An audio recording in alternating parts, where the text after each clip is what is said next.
Season 1 के last episode में हमने देखा कि शुइंग और ब्लड डेविल की फ़ाइट होती है। ब्लड डेविल उसकी दो कोई पावर छीन लेता है। शुइंग बेहोश होने पर अपने स्पिरिचुअल वर्ल्ड में पहुंच जाता है, जहां एंशिएंट ब्लड उसे बताता है कि सारी पावर तो उसके अंदर ही मौजूद है, बस उसे उसे महसूस करना होगा। इसके बाद शुइंग ब्लड डेविल को हरा देता है, पर वो भी उसके साथ ब्लैक विंड शिप में गिरने लगता है। अब आगे दिखाया जाता है कि किंगशी और बाकी सभी किलर कैचर से उनके पीछे उस शिप में जाने लगते हैं। शुइंग उन सभी को वापस जाने को कहता है। ब्लड डेविल शुइंग पर आग से हमला करता है। शुइंग उस पर फायर स्पेयर से अटैक करता है। इधर मास्टर बाई का किलर कैचर धीरे धीरे डिस्ट्रॉय होने लगता है। किंगशी शुइंग से कहता है कि वो उसे मरने नहीं दे सकता। शुइंग कहता है कि मुझे यकीन है कि तुम ईगल टेरिटरी को अच्छे से संभालोगे, मेरा इंतज़ार करना। शुइंग सोचने लगता है कि उसे अपनी स्पीड को कम करना होगा। वो ब्लड डेविल का सहारा लेता है। वो दोनों एक अनजान क्षेत्र में पहुंच जाते हैं। शुइंग उसका एक विंग काट लेता है जिससे वो ग्लाइड कर सके, पर थोड़ी ही देर में विंग फट जाता है और वो नीचे गिरने लगता है। इधर किंगशी का रो रो कर बुरा हाल हो रहा था। जीरोंग उससे कहती है कि लॉर्ड सीएन शुइंग और ब्लड डेविल की डेथ की रिपोर्ट करने गए हैं, हमें अब कैसल वापस चलना चाहिए। इस पर किंगशी कहता है कि उसका भाई नहीं मर सकता। अंकल तोंग जीरोंग से कहते हैं कि वो किंगशी को संभाल लेंगे, वो यहाँ से चली जाए। तभी एक आदमी की बिल्कुल यूनिक स्टाइल में एंट्री होती है, जिसका नाम ची क्यू बाय था। यहाँ पर हमें पता चलता है कि ये चेन फेंग एकेडमी का हेडमास्टर भी है और मास्टर बाय उसे पहले से जानते थे। जिंक्यू उनसे पूछती है कि आप यहाँ कैसे। इस पर क्यूबाई कहता है कि जब वो वापस नहीं आई तो उसे लगा ही था कि कुछ हुआ होगा और वो शुइंग से भी मिलना चाहता था। उसने शुइंग के बारे में बहुत कुछ सुन रखा था। तभी किंगशी उनसे पूछता है कि आप तो विंड नाइट हैं, क्या आप मेरे भाई को बचा सकते हैं। कहते हैं कि उनसे जो हो पाएगा वो करेंगे। वो किसी को आवाज़ देकर बुलाते हैं। तभी ब्लैक विंड शिप से एक स्नेक ड्रैगन निकलता है जिसका नाम लॉन्ग जैन था। वो क्यूबाई से कहता है कि तुमने फिर मुझे परेशान किया, 100 साल पहले भी तुमने मुझे परेशान किया था। क्यूबाई कहता है कि वो बस उनसे कुछ पूछना चाहता है कि क्या उसने किसी इंसान को नीचे गिरते हुए देखा है। वो कहता है कि उस लड़के का कल्टीवेशन तो बस लेजेंडरी लेवल का था, वो नीचे गिरकर मर गया होगा। इस पर किंगशी चिल्लाकर कहता है कि उसका भाई नहीं मर सकता। लॉन्ग जैन उसके शोर से परेशान होकर विंड से अटैक करता है, पर क्यूबाई शील्ड बनाकर खुद को प्रोटेक्ट कर लेता है। वो उसे शांत होने के लिए कहता है और आगे कहता है कि वो उससे फिर कभी मिलेगा। किंगशी बहुत परेशान था। क्यूबाई नीचे आकर कहता है कि लॉन्ग जैन ने जो कहा वो आप सब ने तो सुन ही लिया होगा। किंगशी कहता है कि ये नहीं हो सकता। जिंक्यू कुछ कहने ही वाली थी कि क्यूबाई बोलने लगता है कि ब्लैक विंड शिप एक एक्स्ट्राऑर्डिनरी जगह है प्रैक्टिस करने के लिए, पर मैं भी वहाँ जाने की हिम्मत नहीं करता। शुइंग की ज़िंदगी या मौत सब किस्मत पर निर्भर है। वो ड्रैगन को वापस जाने के लिए कहता है। अंकल जोंग उन्हें शुक्रिया कहते हैं। दूसरी तरफ एक बहुत ही खूबसूरत और जगमगाती हुई जगह दिखाई जाती है। अभी कुछ लोग दिखाई देते हैं, शायद वो समझ गए थे कि वहाँ कोई है। वो शुइंग को देखते ही उस पर अटैक करने लगते हैं। शुइंग उनसे बचने की कोशिश करता है। उसके वार करने के बाद वो वापस पहले जैसे हो जाते थे। वो सभी शुइंग का पीछा करते हैं। तभी शुइंग एक पत्थर के पीछे छिप जाता है। उन सबके जाने के बाद वो वहाँ से बाहर निकलता है। वो एक जगह पानी देखकर रुक जाता है और अपना मुंह धोने लगता है। तभी एक बैंगल जैसी चीज़ उसके कपड़ों से नीचे गिर जाती है। वो कहता है कि ये ज़रूर शियांग पेंग का सालों का कलेक्शन है। इस समय सबसे ज़रूरी काम रिकवर होना है। जब मैं ठीक हो जाऊंगा तब यहाँ से निकलने का रास्ता ढूंढूंगा।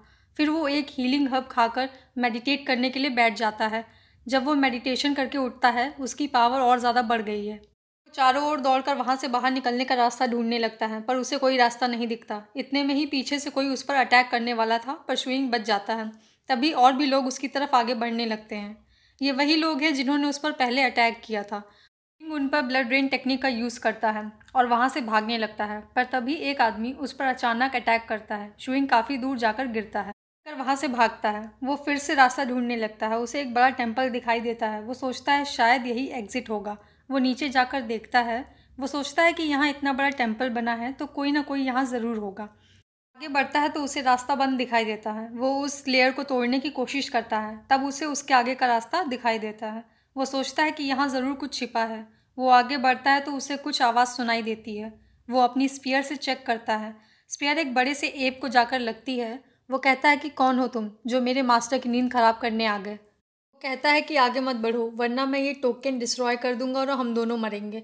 इस पर एक बड़ी बर्ड जिसका नाम जिन क्वे है, जी युआन से कहती है कि ये तो बस एक इंसान है जो अभी तक ट्रांसेंडेंट तक भी नहीं पहुंचा है, ध्यान से देखो। यहाँ पर हम बड़ी बर्ड को गोल्डन बर्ड और एप को गोल्डन मंकी के नाम से बुलाएंगे। गोल्डन मंकी शुइंग को टटोल कर देखता है और कहता है कि मुझे तो लगा था कि ये कोई ट्रांसेंडेंट डेविल है। वो कहता है कि ये जगह इंसानों के लिए नहीं है। शुइंग के पूछने पर वो बताता है कि ये अबव वर्ल्ड और बिलो वर्ल्ड के बीच का गैप है, ऐसी जगह जो दुनिया के नियमों से बहुत दूर है। कोई भी इंसान आज तक इसे ढूंढ नहीं पाया है। गोल्डन बर्ड शुइंग से पूछती है कि तुम यहाँ कैसे आए। वो बताता है कि वो ब्लैक विंड शिप से गिर गया था। इस पर गोल्डन मंकी कहता है कि वहाँ से गिरने पर तो इंसान मर जाता है।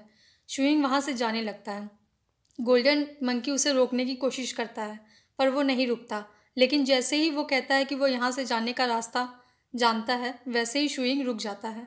वो शुइंग से कहता है कि अगर तुम्हें रास्ता जानना है तो पहले मुझे हराना होगा। अब हमें मो फैमिली के पैलेस का सीन दिखाया जाता है। वहाँ के थ्रोन पर एक लेडी को बैठे हुए दिखाया जाता है जिसका नाम मो यांग की है। वहाँ कुछ लोग खड़े थे जो शुइंग के बारे में बात कर रहे थे। मो यांग पूछती है कि क्या शुइंग की डेथ की न्यूज़ कंफर्म हुई। इस पर एक आदमी बोलता है कि ये सच है। मो यांग कहती है कि अच्छा हुआ वो मर गया, मुझे अपने हाथ गंदे नहीं करने पड़े। वो आगे पूछती है कि कहीं उसका छोटा भाई आगे चलकर मुसीबत तो नहीं बनेगा। इस पर मो यांग चैन बाय कहता है कि हमें उसे ख़त्म कर देना चाहिए था। तभी शियाओ यू का भाई कहता है कि रूल तो दोंग बुली और सिस्टर ने तोड़ा था, इसमें उन दोनों बच्चों की क्या गलती है। अब शुइंग की माँ को दिखाया जाता है। मो यांग चैन बाई उनसे मिलने आया था। वो उसे शुइंग की डेथ के बारे में बताने आया था। वो शियाओ यू से कहता है कि क्या तुम्हारे भाई ने तुम्हें कुछ भी नहीं बताया। इस पर शियाओ यू उससे रिक्वेस्ट करने लगती है। वो सोचने लगता है कि जब तुम भाग गई थी और मैंने जो शादी अरेंज कराई थी वो बर्बाद हो गई थी, तब मुझे मेरी बेटी की शादी उससे करवानी पड़ी थी। मैं यही चाहता हूँ कि तुम मौत से बदतर ज़िंदगी जियो। फिर वो उसे शुइंग के मरने की खबर देता है। दूसरे सीन में वो आदमी बाहर निकल रहा था। तभी शियाओयू का भाई उससे पूछता है कि आप यहाँ क्या कर रहे हैं। इस पर वो कहता है कि वो शियाओयू का बेटा मर गया है और मैं बड़ा होने के नाते उससे मिलने आ गया। वो उस पर भड़क जाता है। वो दोनों आपस में लड़ने वाले थे कि तभी पीछे से बर्फ़ का झोंका आता है। वो शियाओयू के पास जाकर देखता है तो वो उसे बर्फ़ के कवच में बैठी हुई दिखाई देती है। वो उसे तोड़कर बाहर निकालता है। शियाओयू के बाल सफ़ेद हो गए थे। अब शुइंग और गोल्डन मंकी की फ़ाइट का सीन दिखाते हैं। वो शुइंग का पैर पकड़कर उसे काफ़ी दूर फेंक देता है। गोल्डन मंकी शुइंग की एंशिएंट ब्लड पावर को देखकर चौंक जाता है। इस पर गोल्डन बर्ड कहती है कि तुम लड़ने पर ध्यान दो। वो शुइंग पर गोल्डन चेन से कई बार अटैक करता है। मौका पाकर शुइंग उस पर स्पीयर से वार करता है। गोल्डन मंकी दोबारा शुइंग पर गोल्डन चेन से अटैक करके उसके स्पीयर को जकड़ लेता है। क्वीन कहता है कि मुझे इसी का तो इंतज़ार था। तभी वो अपनी एंशिएंट ब्लड की पावर यूज़ करता है और गोल्डन चेन टूट जाती है। फिर जैसे ही गोल्डन मंकी की नज़र शुइंग पर जाती है, वो वानवू फायर देखकर चौंक जाता है। शुइंग उसकी तरफ आगे बढ़ता है। गोल्डन मंकी गोल्डन बर्ड से मदद मांगता है। वो शुइंग के हमले को रोक लेती है। इस पर शुइंग कहता है कि तुम दो हो और मैं एक, क्या ये सही है। वो कहते हैं कि ये हमारी जगह है और हम ही तय करेंगे कि यहाँ कैसे लड़ना है। गोल्डन बर्ड शुइंग पर अपने गोल्डन फदर से अटैक करती है।